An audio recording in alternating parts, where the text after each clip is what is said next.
हम आत्मिक वकील हैं, क्योंकि जीसस ने कहा अपना मुकदमा लड़, अपना प्रमाण दे। आप प्रार्थना करने के लिए प्रभु के सामने बैठे हैं और आपको यही नहीं पता कि जिस विषय में आप प्रेयर कर रहे हैं बाइबल का कौन सा अध्याय आपकी सपोर्ट में खड़ा है। एक है अच्छी प्रार्थना जो रिजल्ट लेके आता है, एक है निकम्मे विश्वासी जो सोचते हैं प्रभु को सब पता है, बस यही कह देंगे प्रभु मुझे ठीक कर दे। आज प्रॉब्लम क्या है? आप अपना बुरा केस जिसमें आपने गुनाह किए हैं, पाप किए हैं, एक अच्छे वकील को दे दो, हो सकता है वो आपको निर्दोष साबित कर दे। आप गुनहगार नहीं हैं, आपका वकील निकम्मा है, हो सकता है आप कोर्ट में गुनहगार साबित हो जाए।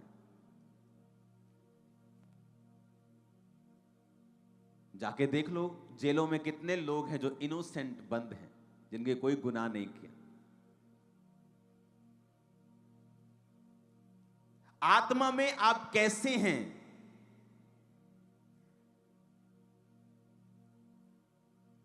मान लीजिए आपकी आंखों में दिक्कत है, आपकी आंखें खराब हैं, थोड़ा कम दिखता है, आप कुछ भी है या ब्लाइंड है कोई। एक है निकम्मे वकील की तरह केस लड़ना। क्या? प्रभु जी आप मुझे चंगा करें, आमीन। यह भी अच्छी चीज है, लेकिन ये एक निकम्मी केस को लड़ने को दर्शाता है। एक है अच्छा वकील, अच्छी प्रार्थना करने वाला वकील, और जब वो अपनी आंखों के लिए प्रार्थना करता है, वो कहता है परमेश्वर मैं तेरा धन्यवाद करता हूं कि आपने मुझे प्रार्थना करने का अवसर दिया है, आपने मुझे ये ताकत दी है, ये अधिकार दिया है कि मैं आपके सामने आऊं और प्रार्थना कर सकूं, क्योंकि आपने कहा है कि प्रभु यीशु मसीह के नाम में जो कुछ मैं मांगूंगा आप मुझे देंगे। मेरे पिता आप किसी का पक्षपात नहीं करते, वचन में लिखा है। आपके दास मूसा के बारे में लिखा है कि वो 120 साल का था और उसकी आंखें धुंधली नहीं थी और उसका शारीरिक ढांचा कमजोर नहीं था। पिता क्योंकि वो आपकी महिमा में जलता था, मैं आज से वायदा करता हूं कि आज से मैं आपकी ग्लोरी और महिमा में चलूंगा। आप भी मेरी आंखों के ऊपर दया करें पिता, और मेरी आंखों पर से सारी बीमारी को खत्म करें, क्योंकि आपके बेटे यीशु के कोड़े खाने से मैं चंगा हो चुका हूं। आप मुझ पर भी दया करें जिस तरह आपने मूसा के ऊपर की थी। यह है अच्छे वकील की प्रार्थना। दोनों प्रार्थनाएं हैं, एक है निकम्मी प्रार्थना, एक है अच्छी प्रार्थना जो रिजल्ट लेके आती है। एक है निकम्मे विश्वासी जो सोचते हैं प्रभु को सब पता है, प्रभु को सब जानता है, बस यही कह देंगे प्रभु मुझे ठीक कर दे। और एक है अच्छे विश्वासी। एक वकील 25 लाख रुपए लेता है एक बार खड़े होने के, और एक वकील 5,000 में भी मान जाता है।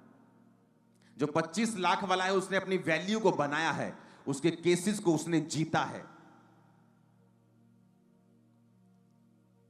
आज मैं वकीलों की बात नहीं कर रहा हूं, आप मेरी बात समझ रहे हैं, मैं आत्मिक वकीलों की बात कर रहा हूं, क्योंकि हम आत्मिक वकील हैं, क्योंकि जीसस ने कहा अपना मुकदमा लड़, अपना प्रमाण दे। वचन कहता है, यहोवा परमेश्वर कहता है अपना प्रमाण दे, अपना मुकदमा मेरे सामने लड़। और हम मुकदमा कैसे लड़ रहे हैं कि मैनू छाड़ दो जी। वकील साहब जज से कह रहे हैं मैनू छाड़ दो जी, ए बंदे नू छाड़ दो जी। और दूसरा वकील कह रहा है जज साहब आपके संविधान में ये लिखा है, हमारे संविधान के फलाने आर्टिकल के इस भाग में ये लिखा है, ये मेरा जो क्लाइंट है उस समय यहां मौजूद था, ये मेरा क्लाइंट ये करता है, इसकी ये प्रूफ है, ये डॉक्यूमेंटेशन है। ये अच्छा वकील है।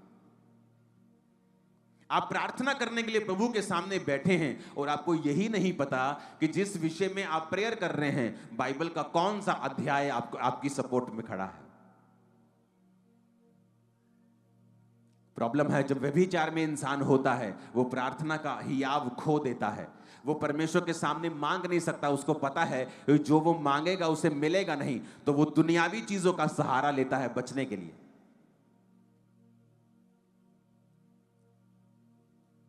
क्योंकि वचन कहता है यूहन्ना की पत्री में है कि जब तुम्हें ये हियाव होता है कि तुम परमेश्वर के साथ सही हो और तुमने सही जीवन जिया है, फिर तुम जो कुछ परमेश्वर से मांगते हो परमेश्वर तुम्हें देता है।